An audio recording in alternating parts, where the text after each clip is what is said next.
vamos contar aqui uma história do Antônio. O Antônio, ele é uma pessoa jovem e ele está sendo contratado para o seu primeiro trabalho. E nesse primeiro trabalho, ele vai ser contratado recebendo mensalmente um valor de R$ 1.200. Ele nunca teve um salário, é o primeiro salário dele.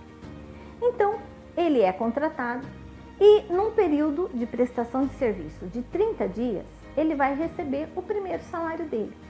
E quando isso acontece, lógico que ele fica muito feliz, né, por ter conseguido um trabalho, ele é jovem, e esse trabalho é um trabalho de office boy, ele está começando a sua carreira numa empresa. E aí ele pensa, bom, eu vou receber um salário de R$ 1.200, o que eu vou fazer com esse recurso? O que eu vou fazer quando eu receber esse dinheiro? E essa pergunta vai gerar um planejamento na cabeça dele, na mente dele. E ele começa a planejar tudo o que ele quer fazer. Então ele diz, eu quero comprar roupa nova. Eu quero comprar sapato novo. Quanto de roupa que eu vou comprar? Vou comprar tantas camisas, tantas calças, tantos sapatos, vou reformar todo o meu guarda-roupa. E ele está empolgado. E ele faz esse planejamento. Show de bola. Ele planejou, ele definiu objetivos. Ok, agora ele tem que fazer um orçamento de tudo aquilo que ele planejou adquirir com esse valor do primeiro salário dele, R$ 1.200. Ele vai fazer uma pesquisa de preço para saber quanto custa uma camisa ou a camisa que ele quer comprar, quanto custa a calça, quanto custa o sapato e assim por diante. E ele chega à seguinte conclusão: bom, o meu planejamento era adquirir 3 camisas, 2 calças, 2 sapatos. Mas com esse valor eu vou conseguir comprar 2 camisas, 1 calça e 1 sapato. Então ele planejou, ele definiu o valor e ele chegou à conclusão do que ele pode pagar de acordo com o que ele planejou e de acordo com o que ele tem de recurso financeiro para cumprir com aquela obrigação que ele vai assumir. Muito bem.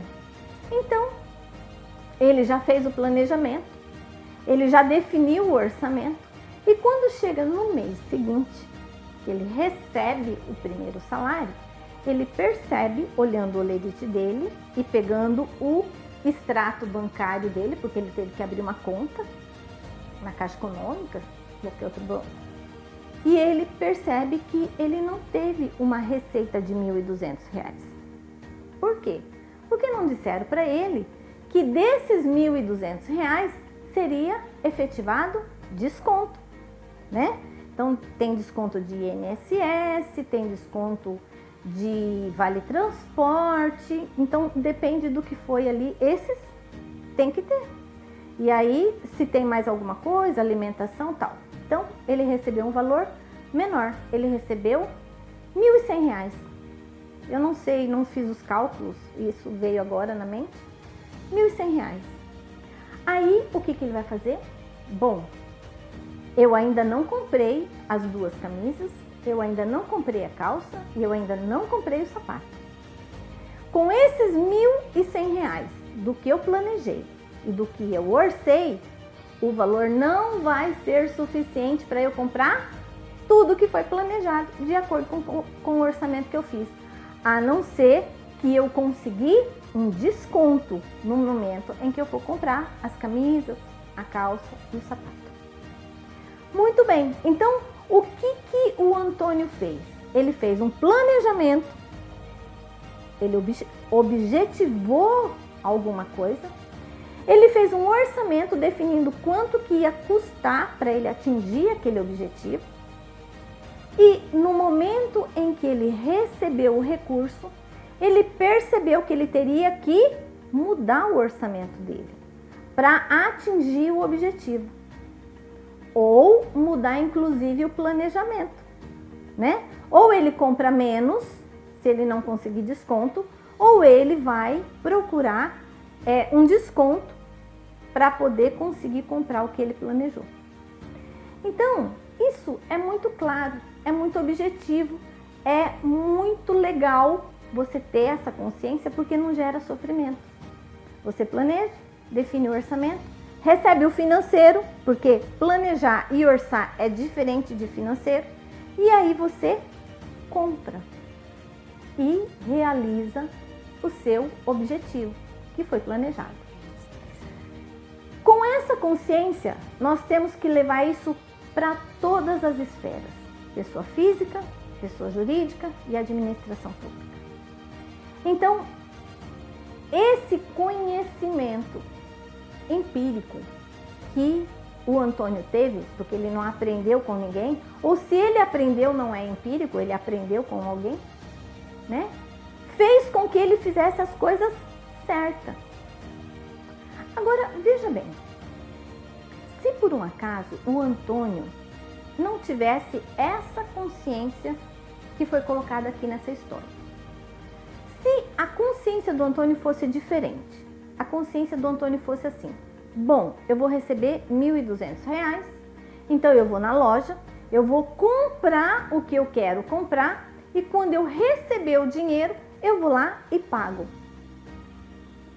Em qual situação o Antônio estaria hoje? Ele estaria devendo. Ele não teria conseguido honrar com os compromissos que ele assumiu. Ia faltar R$100. E esses R$100 ele teria que ou fazer um empréstimo bancário, ou pegar emprestado com alguém, ou realmente ficar devendo e pagar só no mês seguinte. Por falta de planejamento, de orçamento e saber que o planejamento, quando você define um orçamento, é diferente do financeiro. Você tem que ter a certeza que você tem o financeiro para poder assumir um compromisso de fato. Porque senão isso pode gerar um estresse para a pessoa. Porque ele vai ficar devendo, ele não vai ter o recurso se acontecer uma variável, uma situação que ele não esperava. Certo? Então, a administração pública é da mesma forma. Mas é feito assim, Cleodenise? É feito de acordo com a segunda história e não de acordo com a primeira história. Certo? Mas sempre foi feito de acordo com a segunda história. Sim, mas nós temos que ter consciência que nós temos que mudar o processo de gestão para a primeira história do João. Onde eu faço um planejamento, defino um orçamento, recebo o recurso financeiro e assumo o compromisso. Aí sim não vai ter estresse, não vai ter déficit, não vai ter que assumir uma despesa extra pagando juros de alguma coisa que você não precisaria pagar juros. Você poderia ter investido em algo que realmente fosse fazer a diferença, certo? Então, se o Antônio, na primeira história, consegue o desconto e ele gasta, ao invés dos 1.100, ele gasta 1.000, o que ele poderia ter feito com esses 100? Colocado numa aplicação e deixado como uma reserva para situação de emergência. Da qual situação de emergência você não tem como planejar, mas elas podem vir a acontecer. Certo? Então, esse exemplo do Antônio é um exemplo que nós temos que levar para a administração privada e temos que levar também para a administração pública. Inscreva-se em nosso canal, acione o sininho, porque toda vez que nós postarmos conteúdo novo, você vai receber. Curta, porque o YouTube entende que quando você curte, esse é um assunto relevante e ele vai enviar esse assunto para as pessoas que também têm interesse nesse assunto. Compartilhe com seus amigos. Pode ser que um de seus amigos também tenha interesse nesse assunto.